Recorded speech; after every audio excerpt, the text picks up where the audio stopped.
Welcome back, KPCSA. Okay, so this is a video on writing a compare-to method. So we're going to write the line segments compare-to method. There's also another video that's connected with the working on the fraction lab. And in that video, so if you watch these helper videos here, this link, that will take you to a compare-to that creates a compare-to for 2 points. But I think it makes a little more sense to make compare-tos for line segments. So line segments all have a length.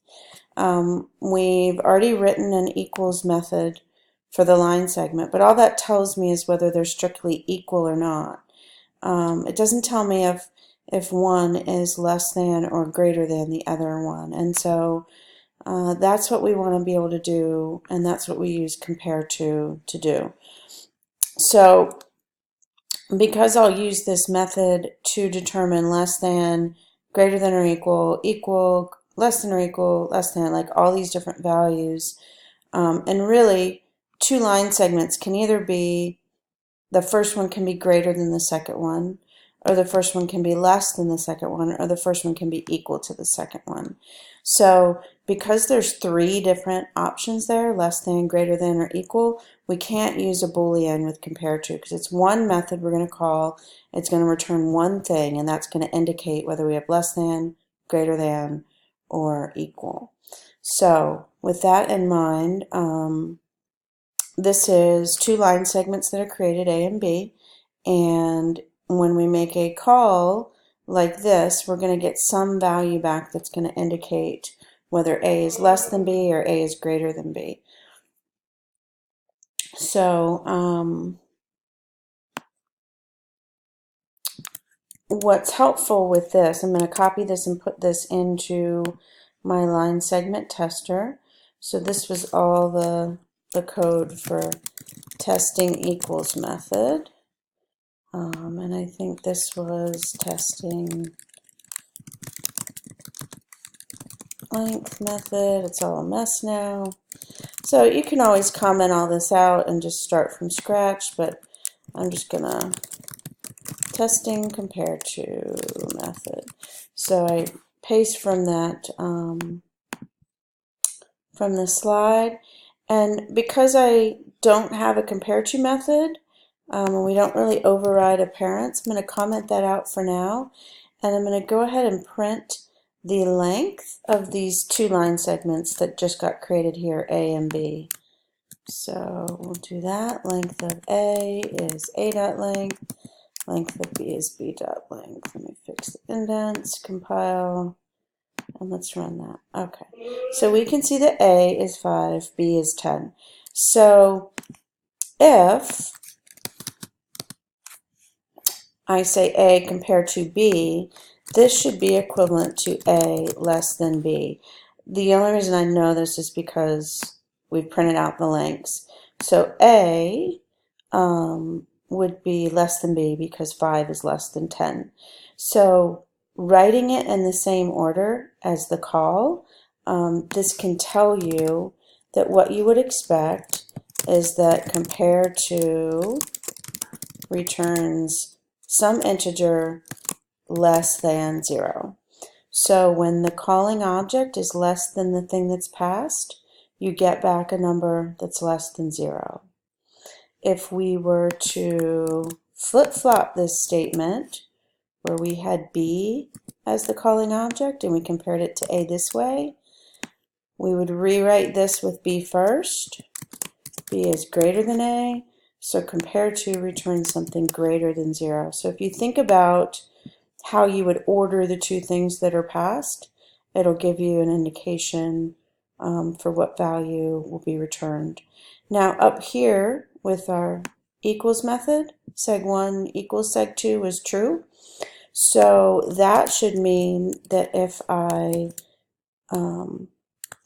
have a compareTo with seg1 and seg2, since they're equal, since seg1 equals seg2, then I would expect compareTo to return a 0 when the two things are equal. So we use compareTo because with objects, I cannot say if A is less than B. I can't use, these are primitive operations for primitive types, and A is not a primitive. A is a line segment, that's an object. So for objects, we use compareTo as the equivalent of the primitive less than, greater than. But we use the primitive symbols to kind of get an idea for how it works. All right, so over to LineSegment. We're going to get started. And so compareTo returns an integer greater than, less than, or equal to 0. The name should look just like this, and it does compare one line segment to another. So remember, this is just whatever name you want. This is the variable type, that's the variable name. Okay, and if, and so it's going to look a little similar to the equals to start. If this dot length equal, sorry, it's a method, equal other dot length, I'm not going to return true, I'm supposed to return 0. So if you look back at your tester, when the two things are equal in length, I'm going to return a 0. Else, if this dot length is less than other dot length, then I'm going to return something less than 0, and so that would be something like -999. Else, we must have this dot length greater than other dot length. And in that case, we want to return a positive number. So we could return 555. That's greater than 0. And that is it for your compareTo. I think I have a typo here. And so this is telling me I need a G. So I compiled this, that's good. So now when I come here, this should compile and run. So when I had A less than B, I wanted to get something negative, and I did. When I flip-flopped it, and the calling object was greater, I get something bigger, and then when they're equal, I get 0. So it may seem weird and like an odd way to handle, like you're like, why don't I return a string or something like that? But we often use integers to indicate things, and it turns out that any object that wants to order when objects are made, any object template will have a compareTo, and it works the same. So not to overwhelm you too much, but compareTo Java API. Oh, compare, there we go. This is too big for the screen, but this is just some of the classes that also have compareTos, and they all work the same. So once you get used to how the compareTo works,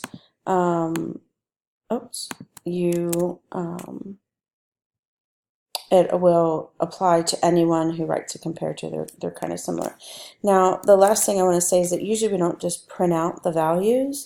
Usually we say something like, if A dot compare to B, if this is less than 0, like that, that would mean A is less than B.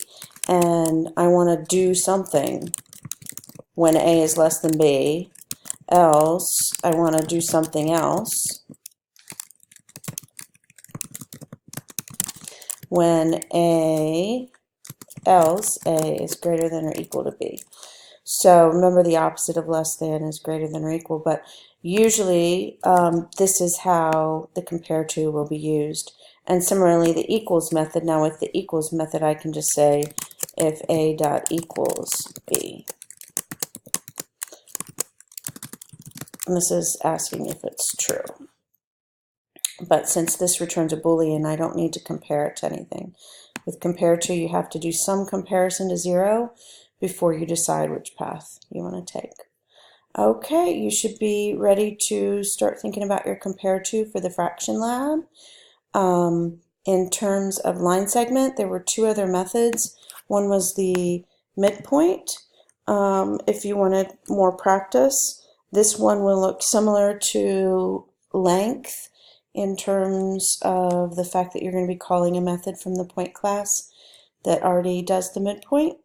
And then there was a slope method you could write for line segment. And this one, there's no real equivalent in the point class. So instead you can use the points. You'll have to use the getters and setters for endpoint, or just the getters, not the setters. The getters for endpoint 1 and endpoint 2 to get the y values and the x values to calculate the slope. So